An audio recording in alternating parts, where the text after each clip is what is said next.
Halo, perkenalkan nama saya Muhammad Fikri Al-Fadil dengan NIM 1232003031.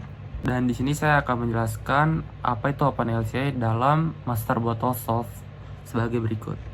Project digunakan untuk mengelola analisis LCA, memungkinkan pengguna mengorganisir berbagai studi terkait sistem atau produk. Yang pertama ada Compared Product System, membandingkan sistem produk botol, air berbahan PET dan PC untuk menentukan dampak lingkungan dan masing-masing bahan.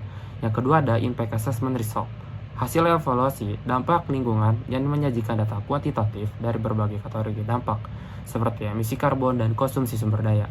Yang ketiga ada Weighted Result, hasil analisis yang sudah diberi bobot dinyatakan dalam megajoule atau mg untuk merefleksikan tingkat pentingnya kategori dampak tertentu. Yang keempat ada Single Score Result, skor tunggal yang menyatukan berbagai kategori dampak ke dalam satu nilai sederhana untuk memberi ringkasan kinerja lingkungan produk. Yang kelima ada Result Contribution, memaparkan kontribusi masing-masing proses atau tahapan dalam siklus hidup terhadap dampak lingkungan total, membantu mengidentifikasi bagian yang paling berpengaruh dalam rantai nilai. Lalu selanjutnya kita akan menjelaskan tentang produk sistem. Sistem produk mendeskripsikan seluruh siklus hidup suatu produk, mulai dari bahan mentah hingga pembuangan akhir, memberikan gambar lengkap tentang dampak lingkungan. Yang pertama ada General Information, berisi informasi dasar tentang sistem produk seperti deskripsi, tujuan analisis, dan ruang lingkup studi LCA. Yang kedua ada Inventory Result, data rinci yang mencakup semua input dan output, material serta energi dalam siklus hidup produk, termasuk bahan mentah, energi yang dikonsumsi, dan emisi yang dihasilkan.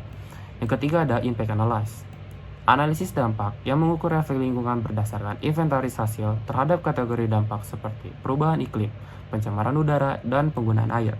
Yang keempat, Process Result, menampilkan hasil spesifik dari sistem proses dalam siklus hidup, memperlihatkan kontribusi masing-masing tahap terhadap dampak lingkungan total.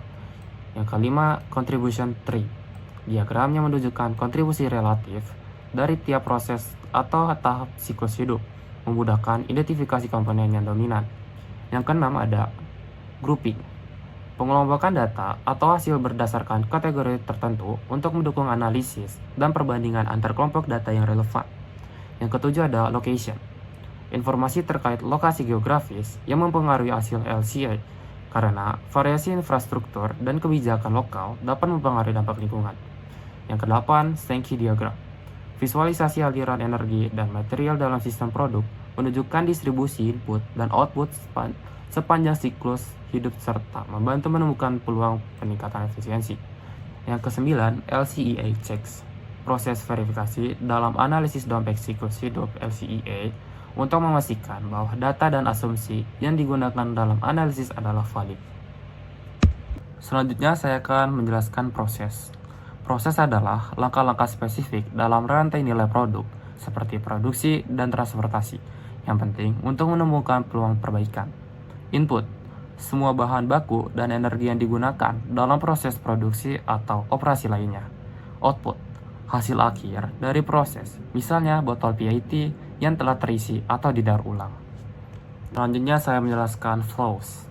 Flows menggambarkan pergerakan material dan energi antar proses, memberikan wawasan tentang efisiensi sumber daya dan limbah yang dihasilkan.